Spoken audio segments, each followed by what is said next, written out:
जय गावदेवी रिक्षा चालक मालक युनियन वेहळे मानकोली आयोजित जय बारकुला देव मंदिराचा 3रा वर्धापन दिन सोहळा मोठ्या आनंदात साजरा करण्यात आला। यावेळी जय बारकुला देव वर्धापन दिन सोहळ्यानिमित्त सत्यनारायणाचे महापूजेचे देखील आयोजन करण्यात आले होते। यावेळी सत्यनारायण महापूजेच्या दर्शनासाठी मोठ्या संख्येने भाविक भक्तांनी आपली उपस्थिती लावली। तर यावेळी सत्यनारायणाच्या महापूजेत आलेल्या सर्व मान्यवरांचे जय गावदेवी रिक्षा चालक मालक युनियन वेहळे मानकुलीच्या वतीने स्वागत सत्कार देखील करण्यात आले। जय गावदेवी रिक्षा चालक मालक युनियन वेहळे मानकुली आयोजित जय बारकुला देव 3रा वर्धापन दिन सोहळ्याच्या कार्यक्रमात संपूर्ण दिवसभर कार्यक्रमाचे आयोजन करण्यात आले होते। त्यामध्ये अभिषेक सोहळा, सत्यनारायणची महापूजा तसेच महाभंडाराचे देखील आयोजन करण्यात आले होते। तसेच हरिपाठाचा कार्यक्रम देखील मोठ्या आनंदात संपन्न झाला। तर चला पाहूया यावेळी जय गावदेवी रिक्षा चालक मालक युनियन वेहळे मानकुली आयोजित जय बारकुला देव वर्धापन दिन सोहळ्यानिमित्त सत्यनारायणाच्या महापूजेत आलेल्या मान्यवरांनी आपले मनोगत देखील व्यक्त करत जय गावदेवी रिक्षा चालक मालक युनियन वेहळे मानकुली या संघटनेसंदर्भात काय म्हणाले। आज खरं तर गावदेवी रिक्षा युनियन वेहळे मानकुले असेल, सुरई, बरोडी सर्व या परिसरातील सर्व आपले रिक्षेवाले जवळजवळ 105 गाड्या आहेत। आनंद या गोष्टीचा वाटतोय की आपण आपला मानकुली नाका सोडला तर अन्य कुठल्या नाक्यावर तुम्ही जाऊन जर बघितले तर आपल्याला अशी युनियन एकही भेटणार नाही की तिथं फक्त आगरी समाजाचेच लोक धंदा करत असतील, परंतु आपण इथल्या भूमिपुत्रांनी, स्थानिक भूमिपुत्रांनाच रिक्षा चालवायला संधी दिली आहे। त्याबद्दल खरं तर सुनील, तुझं मनापासून, तुझ्या टीमचं मनापासून मी अभिनंदन करतो। राहिला विषय, आज युनियनच्या माध्यमातून सत्यनारायणाची पूजा आपल्या बारकुला देवाच्या भूमीमध्येच आयोजित केलेली आहे। मी माझ्या वतीने, माझ्या परिवाराच्या वतीने सर्व माझे रिक्षा बांधव जे आहेत त्यांना शुभेच्छा देईन। शुभेच्छा देत असताना सांगेन की भविष्यात कुठलीही अडचण असली तर आमच्यासारखी मंडळी, बालेमामा आपले खासदार यासारखी मंडळी, सुमितसारखी मंडळी तुमच्या नेहमी पाठीशी असेल ज्या वेळेला तुमच्यावर संकट येईल। कारण इथले स्थानिक भूमिपुत्रांनाच हा व्यवसाय मिळाला पाहिजे।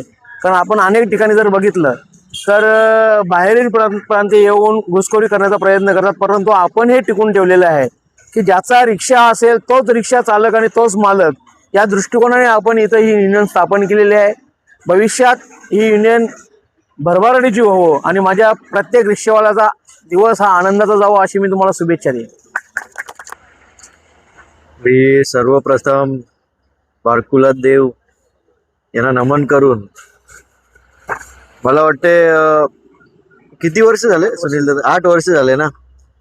खरं तर ही सुरुवात फार छोटी होती आणि छोटी सुरुवात करत असताना आज त्यांनी सेंचुरी मारलेली आहे, त्याबद्दल मी त्यांना शुभेच्छा देतो प्रथम। आणि मला वाटते अनेक संकट आले, मला वाटते कोणी बस चालू केल्या, व्हॅन चालू केल्या, पण सुनील दादा नेहमी खंबीर उभे असतात सर्व रिक्षा चालक मालकांसाठी। तर मी खरं तर सुनील भाऊंना शुभेच्छा देईन की तुमचं हा कार्य, मला वाटते 100च्या वर आता घरं पोट भरतात का, तर तुम्ही सर्व गोष्टींना जिथं थांबवायला पाहिजे तिथं थांबवलं पण, आणि याच्यात काही चूक मी मानत नाही, बरोबर आहे, कारण की हा हक्क त्यांचा आहे, बरोबर आहे का नाही, रिक्षा चालकांचा हक्क आहे। तर असाच सामाजिक काम तुमच्या हातून घडत राहो आणि बारकुला देव तुम्हाला असेच आशीर्वाद देत राहील आणि तुमच्या पुढील वाटचालीसाठी शुभेच्छा देतो आणि माझे 2 शब्द संपवतो। जय हिंद, जय महाराष्ट्र। पहिले प्रथम मी सर्व माझ्या रिक्षावाल्यांना शुभेच्छा देतो की खरोखरच रिक्षा चालवणं हा पण एकदम कष्टाचं काम आहे। आणि एक गंमत अशी सांगतो की रिक्षा चालवणारे बरेचसे मंत्री झाले, आमदार झाले आपल्या जिल्ह्यामध्ये तुम्ही बघत असेल, आज आमच्या विभागामध्ये ठाणा जिल्हा असो, भिवंडीमध्ये तालुका असो, बरेचसे आमदार रिक्षा चालवणारे झाले। आमचे मित्र प्रताप सरनाईक झाले, रिक्षा चालवणारे आहेत, रुपेश म्हात्रे आहे। तसेच या भागामध्ये एवढा व्यवसाय चांगला होत चाललेला आहे की खरोखर रिक्षावाल्यांना आज सुनीलच्या आशीर्वादाने, आणि सुनील हा रिक्षावाल्यांचा एकदम आवडता आहे कारण हा रात्रंदिवस त्यांच्यासाठी पाहिजे ते प्रयत्न करतो। रिक्षावाल्यांना हा रोजगार एक चांगला आहे, कारण डोंबिवलीचा जो ब्रिज चालू झाला त्या ब्रिजमुळे डोंबिवली आमच्या जवळ आता 15 मिनिटांनी डोंबिवलीला पोचतो, ठाण्याला 15 मिनिटात पोचतो, भिवंडीला 15 मिनिटात पोचतो। म्हणजे हा एक मानकुली नाका हा एक असा नाका झालेला आहे की इथे आपल्याला सगळी ठिकाणी जायला ह्या रिक्षावाल्यांचा फार मोठा उपयोग होतो। आणि खरोखरच आज यांचं 4थं वर्ष, 8 वर्ष, 4थं वर्ष तिसरा वर्ष आहे. हे लोक ह्या रिक्षाचा दरवर्षी पूजेचा कार्यक्रम ठेवतात आणि खरोखर कार्यक्रम फार चांगला जोरात करतात. आणि यांची एवढी एकी आहे की या बरेचसे गाववाले जे रिक्षा आहेत हे एक मताने काम करतात. आणि दुसरं असं आहे की याच्यामध्ये कोणाचं भांडण तक्रार वगैरे काही नसते. यांचे कायदे असे नेमलेले आहेत, म्हणजे ह्या कायद्यांचे ते चालतात सर्वजण. आणि आता मला वाटतं किती रिक्षा आहेत आपल्या? 105 रिक्षा आहेत. रिक्षा चालवणं हा रात्रंदिवस कष्टाचा काम आहे आणि याच्यामुळे लोकांना चांगली सुविधा निर्माण होते. त्यांच्याकडे खरोखर आता लोधा प्रोजेक्ट आहे, इथं आजूबाजूला बरेचसे प्रोजेक्ट झाले. लोकांचं येणं जाणं फार वाढलेलं आहे. त्याच्यामुळे मी याला अजूनही असे शुभेच्छा देतो की याच्या पुढे या रिक्षा 200-300 झाल्या पाहिजेत. त्याच्याकरून हा धंदा दिवसांदिवस वाढत जाईल. कारण लोकांची संख्या आता एवढी या भागामध्ये होणार आहे की रिक्षा कमी पडतील आणि आपल्या रिक्षावाल्यांना चांगला धंदा मिळेल.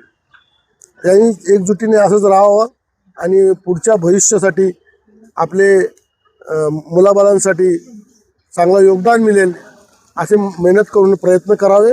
आणि या ठिकाणी मला बोलवलं, माझा मान सन्मान केला, त्याबद्दल मी सर्वांचा आभारी आहे. जय हिंद, जय महाराष्ट्र. मी गावदेवी रिक्षा युनियनचा अध्यक्ष बोलतो, सुनील माली. गेली 2018 पासून मी या युनियनचा अध्यक्ष झाल्यापासून जेव्हापासून या लोकांनी एवढं सहकार्य केलं जेवढी माझे रिक्षावाले आहेत, मी यांना बाहेरचं कधी सांभाळलं, माझ्या घरचं सांभाळलं. आणि जिथे मी त्यांना टाईम पाहिलं त्यांना भरपूर मी टाईम दिले त्यांच्यासाठी मी. आणि गेली 8 वर्षे झाली. 8 वर्षापासून खरोखर आम्हाला असं वाटतं की आम्ही काहीतरी प्रगती केली बघून. मी माझ्या युनियनचा कोणी अध्यक्ष असणार ते काही वारला काही याच्याने काही दुःखपट झालं तर मी त्यांना माझ्याकडे सहकार्य करतो मी. आणि आमच्या युनियनमधून मी त्यांना सहकार्य होतो आणि नेहमीच असा सहकार्य राहील माझा. जय हिंद, जय महाराष्ट्र. आज जर बघितला तर जय गावदेवी रिक्षा युनियन वेळे चालक मालक यांच्या आशीर्वादाने आज आमचं वर्ष 3रं श्री बारकुला देव वर्धापन दिन आणि श्री सत्यनारायण महापूजेचं आम्ही आयोजन केलं आहे. आमचे संस्थापक अध्यक्ष श्री सुनील वसंत माली यांनी जी परंपरा चालू केली, आज वर्ष 3रं आहे. आणि आज खूप आनंद आणि उत्साह वाटतो की आज आम्ही 102 रिक्षेवालं गुन्ह्या गोविंदाने इथं आम्ही धंदा करतोय. आम्ही इथं सर्व आनंदाने राहतोय आणि खरंच एक आनंदाचा माहोल आहे. आज तुम्ही बघता तर इथे किती आज आनंदाचा माहोल आहे, किती पाहुणे येऊन गेले. म्हणजे असं सामाजिक कार्य या युनियनच्या मार्फत आम्ही करतोय. शैक्षणिक सामाजिक कार्य हे होते. आणि आमचे संस्थापक अध्यक्ष यांचं आम्हाला वेळोवेळी म्हणजे खूप मोलाचं मार्गदर्शन भेटते. त्यांच्या सहकार्याने आज आमची युनियन खूप प्रगती करते आणि प्रगती मार्गावर आहे. आणि सगळ्यांच्या सहकार्याने आमची युनियन ही चांगल्या मार्गाने वाटचाल करीत आहे. रिक्षा युनियन चालक मालक संघटना वेल्हे मानकोली संस्थेचे संस्थापक अध्यक्ष श्री सुनीलदादा वसंत माली साहेब खरोखर आज आमच्या पाठीशी उभे आहेत. आज जवळजवळ 8 वर्ष झाली आमच्या पाठीशी उभे असून आज आपला बारकुला देव वर्धापन दिन 16 या निमित्ताने श्री सत्यनारायणची महापूजा आयोजित केली आहे. तरी सुद्धा खरोखर 101 मेंबर आमच्या युनियनला असून सर्वांचं आम्हाला मोलाचं योगदान आमच्यासाठी लाभलेलं आहे. तसेच आमचे सुनील माली साहेब आमच्या पाठीशी खंबीरपणे उभे आहेत. खरोखर आता साहेबांनी मगाशी भाषण केले की खरोखर रिक्षा एक असा धंदा आहे की आपल्या युनियनचा प्रत्येक म्हणजे रिक्षावाल्याचा एक आपला रोजगार आहे, त्याच्या जीवावर आपलं पोट भरतो. पण खरोखर आज आपला बारकुलदेव अशी बारकुलदेवाची एक परिस्थिती होती काही इथे म्हणजे मंदिराची उभारणी नव्हती. आज आम्हाला कुठेतरी सुनील माली साहेब भेटले. आज मंदिराची उभारणी करून चांगल्या प्रकारच्या मंदिर आम्ही निर्माण करून आज कुठेतरी म्हणजे चांगल्या प्रकारे त्या मंदिराला रूपरेखा आलेली आहे. खरोखर साहेबांना मी अशीच बारकुला देवापुढे प्रार्थना करतो की साहेबांना सुद्धा आणि आमच्या पूर्ण रिक्षा युनियनला सर्वांना सुखी ठेवा, धंदेपंदाला यश येऊ द्या. आणि खरोखर साहेबांनी आमचं म्हणजे खरोखर आमचं सर्वांचं म्हणजे मन जिंकलेलं आहे. आणि साहेबांना आमची अशीच इच्छा आहे, अशीच आमच्या पाठीशी सदैव उभे राहा. एवढे बोलून मी माझे भाषण संपवतो. जय हिंद, जय महाराष्ट्र.